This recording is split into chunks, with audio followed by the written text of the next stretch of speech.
Hi, welcome to this next video. This one will be one of my own creations. This is a lead where I call it comb cutter, simply because this one is a little bit different from what you might expect. And by that I mean we don't use any oscillators.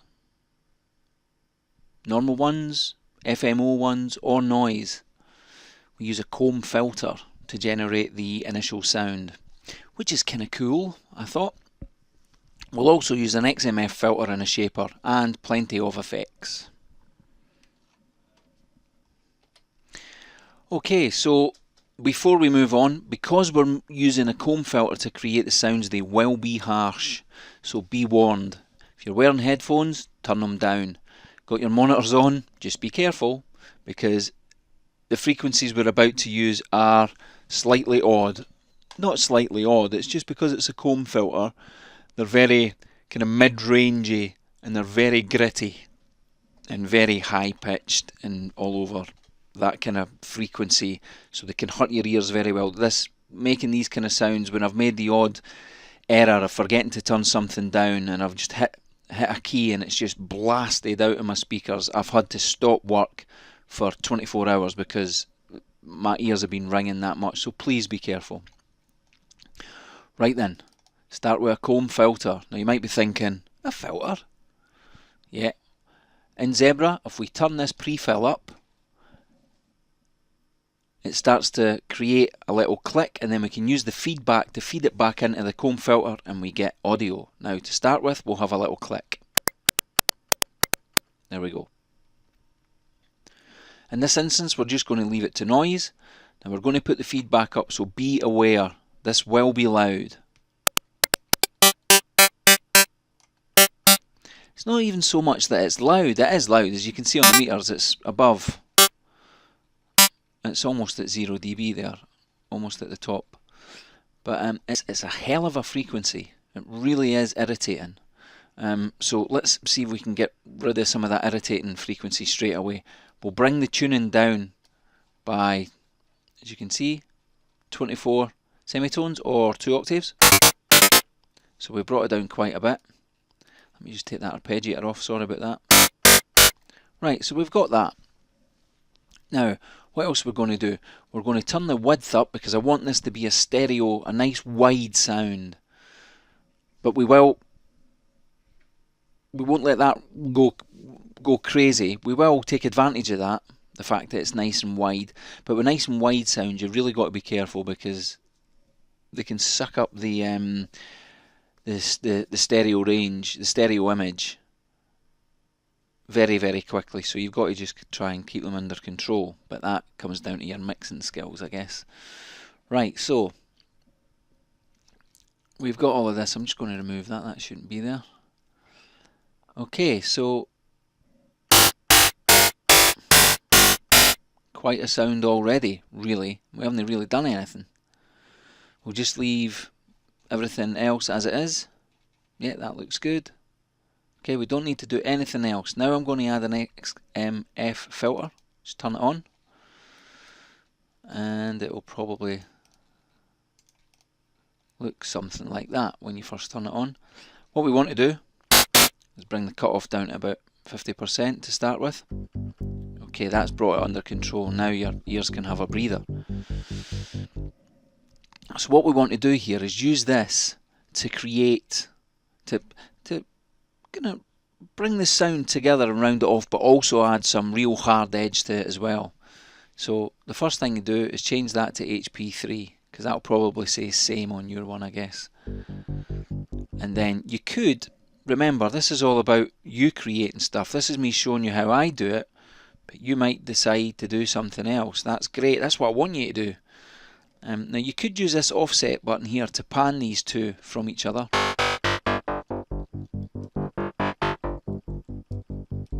The two types of filters.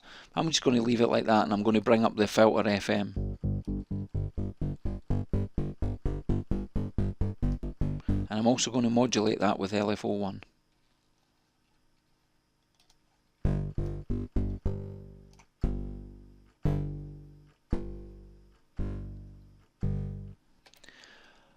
I'm also going to modulate the cutoff with LFO1.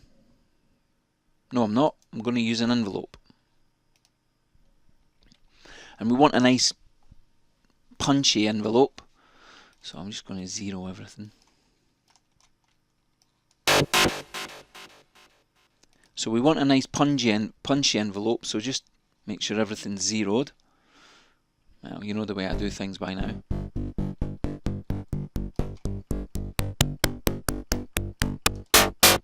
Right, here we go.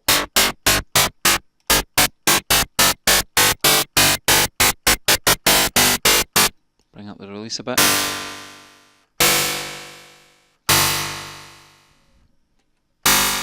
Yeah, I think we'll get some vibrato into this sound as well, so.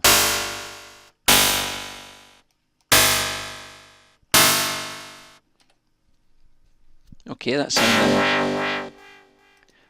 sounding quite good. Maybe a bit more filter FM, a bit more cutoff. Excellent. Okay, now what we're going to do is add a shaper. Remember, this is distortion. And I'm going to use the wedge setting. As you can see, when I bring stuff up, it's still got the old settings. It doesn't matter. It just forces me to work the way that I like to work. Zero everything and start from scratch. So this shaper here, this wedge, is going to make it nice and dirty now.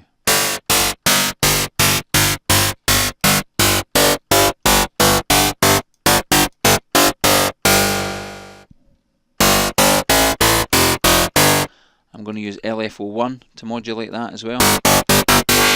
Not too much. That's too much.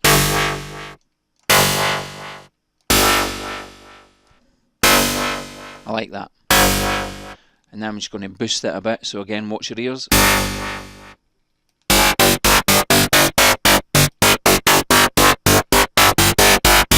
Now it's getting angry and fierce. Right. So I like the way that sounds at the moment. So now I'm just going to add some effects. Bit delay. And I'm just going to leave the delay on stereo too, because I just want it to be a normal stereo delay on quarter notes and a tiny little bit of the mix. That's enough. Some EQ. Your EQ should look something like that. What I'm going to use the EQ for is to give it some bite around the 2000k mark, but I'm going to also use it to get rid of some of the bass.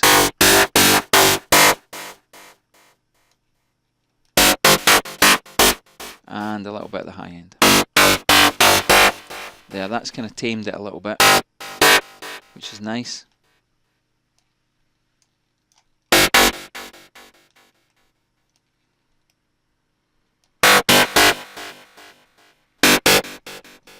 Okay, that's sounding good. Now for some compression.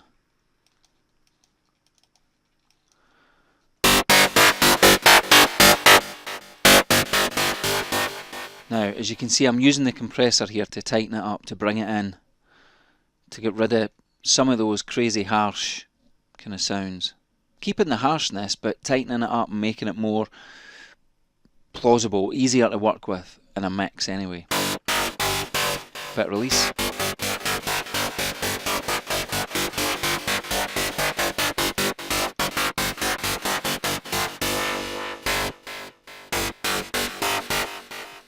And that's it, really. Bit of output maybe.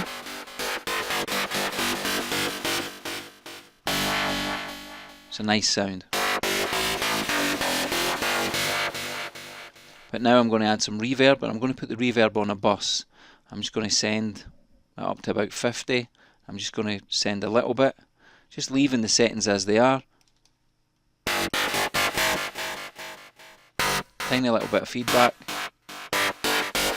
Now again, all of this kind of stuff, the effects is to your taste, remember. So just think about that when you're doing this. Okay, so now that sounds pretty good to me. And what I normally do is kind of have a look at everything again and maybe mess around a little bit here and there just to kind of tidy it up. So I'm just going to have a look and see if there's anything I can change. maybe a wee bit too much reverb on there actually.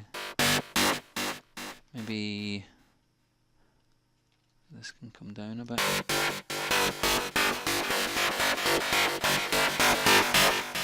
In fact, put it up a bit and bring the compression amount down a bit. Bring in some more of those higher frequencies in, but not too much. EQ looks good. Delay is fine. Let's change this to V slope. Make the envelope quicker. There, that's better. Maybe bring the decay up a bit. Have a bit more release.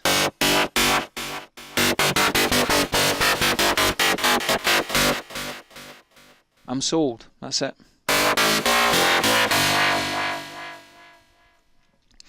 Let's hear what it sounds like compared to the original one that I made. That's the original one. Yeah, not bad. I like that one. And just as a bit of fun, if you come into the arpeggiator, make a little arpeggiator up. Now what I've done here is change the second one to 1. I've put that one up 3 semitones, that one up 3 semitones, that one up 5, that one up 7. I have left all of these notes as they were, apart from these last two which I've set to 5, so they slide into each other. And what do you get? You get this.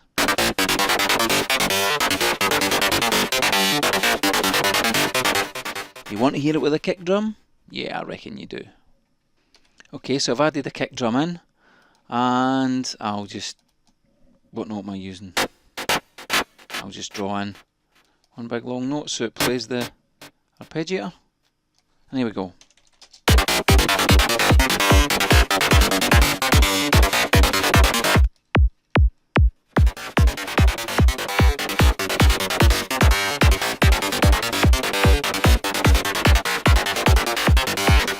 Okay, and what I could also do is, I think we've got another zebra in here. We have.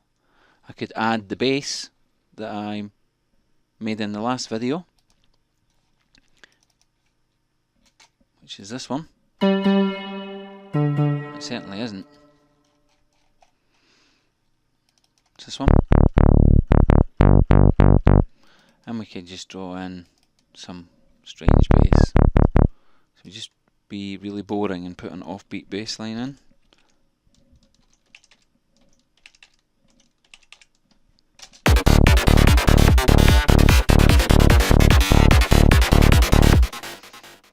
That is very boring, isn't it? And there you have it.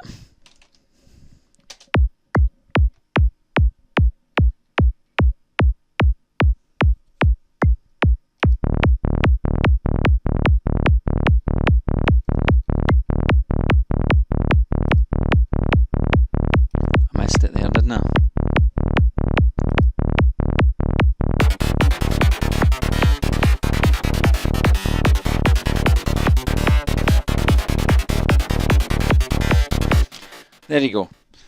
Anyway, I hope you learned some new stuff for this video, especially use a comb filter. You don't need an oscillator. Okay, hope you enjoyed that, and I'll see you in the next video.